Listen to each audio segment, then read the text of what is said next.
What's going on, guys? Welcome back to a brand new video. Today we got a brand new surprise content update. We're gonna go over not only the patch news but all the brand new content that was added for you guys in game. They also did an update to skill-based matchmaking, early look at the week 2 challenges that are gonna be arriving tomorrow. I got all the challenges and the rewards to showcase, and then we're also gonna talk about a lot of other brand new content. So if you find the video helpful or informative, don't forget to hit that like and subscribe button so you always stay up to date on the latest Call of Duty news and updates. I did post a video yesterday going over the massive 420 event that's gonna be going live tomorrow. So if you want to look at the challenges, the rewards you're going to get from them, the animated mastery blueprint, the LTM, the game modes, and the operator skins that are going to be coming in, I had gameplay showcasing of all that in that video, and I'll have it linked down in the description. Definitely check it out after this one. Before we get into it, a quick word from our sponsor, MessyModdingStore.com. It's a store that can get you the most exclusive operators, help you complete your mastery camo challenges, and much more. And the reason why I promote them is they do everything 100% legit without using mods or unlock tools. And not to mention, they have some of the best reviews,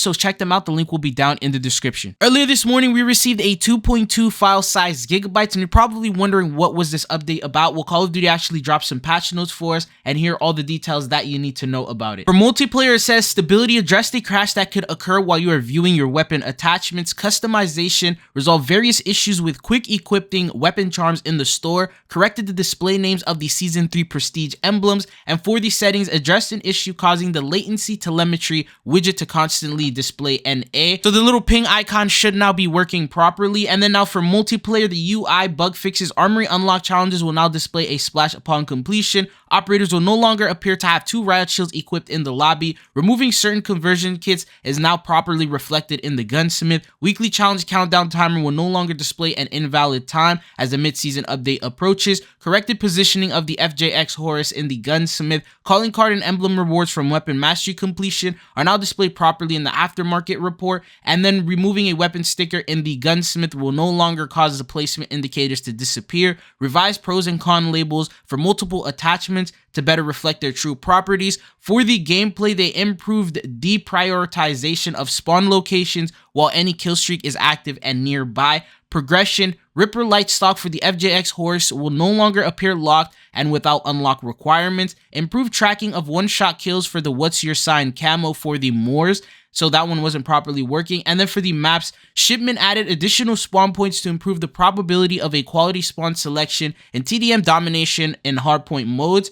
Tanked enemy nameplates are no longer visible through walls of the tunnel. For the multiplayer weapon balance changes, the SVA 545 increased maximum damage range from 31.8 to 44, increased near medium damage, and increased the medium damage range. That got a slight buff. For the SMGs, the FJX Horus, the optic attachment with an integrated laser are no longer compatible with the ECS suppressor muzzle. For LMGs, attack evolver removed duplicate Zem compensated flash hider muzzle attachment. For the snipers, the Moors, Hurricane 9 variable optic removed the ability to equip this incompatible attachment. And then the photonic charge barrel improved consistency of penetration damage through enemy operators. For the perks, the Ninja Vest, while equipped with reinforced boots, players now gain the effects of running sneakers. Compression Carrier Vest, kills with a launcher will now immediately trigger health regeneration. Equipment, EMD Grenade Tactical, change the tracker removal keybind to interact on keyboard input devices. Improve prioritization when multiple actions are available for the tracker removal keybind. Tracker removal time is now aligned with the HUD progress bar.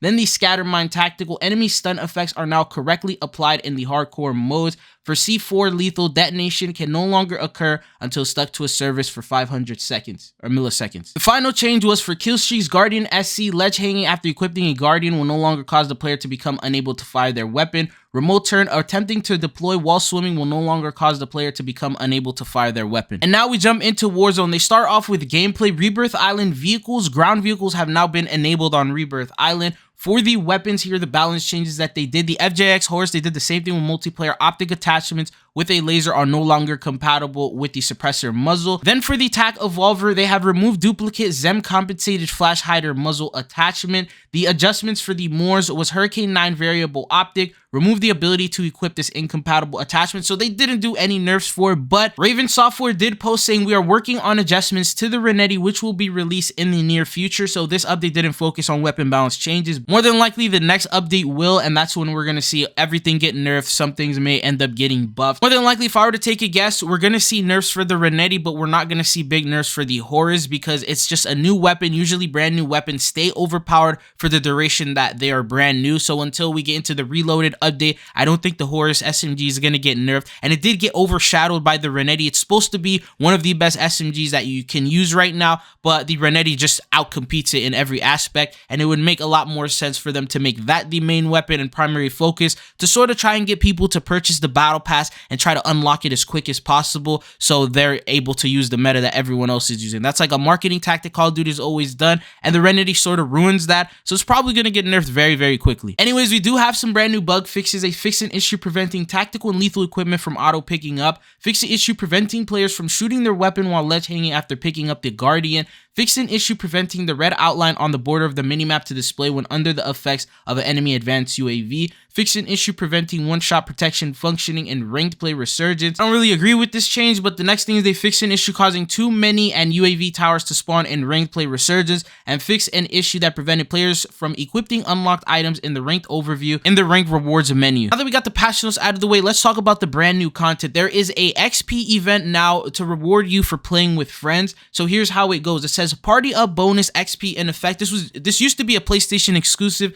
Now it's going to be available for everyone, and they sort of did buff it, but it says right here, partying up with other players will grant you additional XP. For 2 players, you get 25% XP boost and double weapon XP boost. If you have 3 players in your party, you get 25% XP boost, 25 double weapon XP boost, and 25% battle pass XP boost. If you have 4 people in your party or more, you're getting 30% for every single one of those. So it's not necessarily double XP, but you're getting quite a bit of an XP bonus simply by partying up and playing with friends. This is something that they're probably going to be keeping in for a very long time. If you plan on leveling up weapons, you want to just grind out the battle pass, it's probably best that you get in a party with players so you can take advantage of that XP boost, and this doesn't count towards like additional XP tokens that you may end up using. The next piece of new content is the new week 2 challenges. This goes live actually tomorrow, but we got an early look at the challenges and the details for that. But shout out to Reality Leaks for this photo. It showcases that the reward for week 2 is going to be called the Jack Jawbreaker. If you don't know what that is, it's actually a compatibility for the KV Broadside MW2 weapon, by the way, and this will convert the shotgun into a hard-hitting automatic battle rifle, meaning that it'll turn a shotgun into a battle rifle, which is probably one of the craziest things I've heard. As we talked about previously, they are going to start bringing in these different aftermarket parts for Modern Warfare 2 weapons to try and throw them a part of the meta and make them valuable weapons that you can still use. And the challenges are as follows. This is the page for multiplayer showcasing all the different challenges. I won't read them. You can feel free to pause it and just go through them if you plan on doing them for multiplayer. If you want to do them for zombies, these are the other photos that we have for zombies as well. And then for those of you guys who want to do it on Battle Royale, we also got a photo of Battle Royale. So these are all the challenges you can prepare early and just get ready for them. They're not going to start tracking until around 10 a.m. Pacific Standard Time starting tomorrow when they actually do go live. We just have an early look for them as of right now. But following that, there's also even more content in, and apparently there's additional secret challenges that will get you even more rewards. So according to MW3 and Warzone News, he said Warzone Resurgence Season 3 secret challenges are now win 10 matches of Resurgence, avenge squad mates 25 times, and get 100 operator headshots, and this will unlock you the new Coney C's